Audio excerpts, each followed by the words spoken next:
For today's one brush look, I'm using an eyeshadow brush from Blank Canvas Cosmetics, and the trick with today's look is to just use the shape of the brush to your advantage.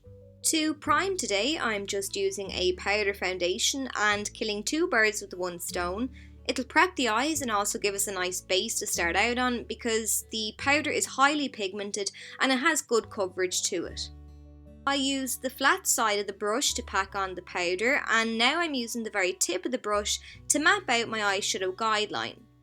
If you didn't want to sketch the step out like I'm doing now, you can use the kind of angular edge to stamp down the line.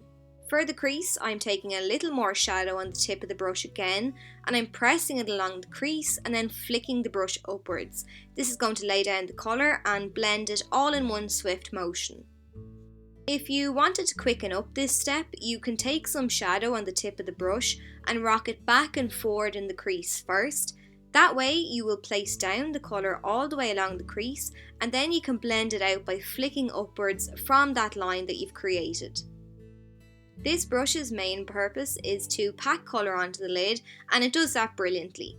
You'll know from my favourite eye makeup brushes video that this is a must-have brush for me. It picks the shadow up really well and I never have a problem with fallout, even when I'm using shimmery or metallic shades like this one.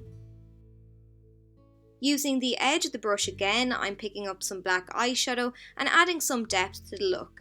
I'm pressing the brush on the outer third of my eye and then flicking inwards towards the lid to diffuse the shadow. If you want to pack more of a punch, use the flat side to add the black eyeshadow to the lid, and then use your flicking motions to blend the shadow out. If you are having a hard time blending the shadow with the brush on its own, and if softening the edges with your finger just isn't cutting it, take a face powder on the brush, turn the brush on its side and buff back and forth, and this should do the trick.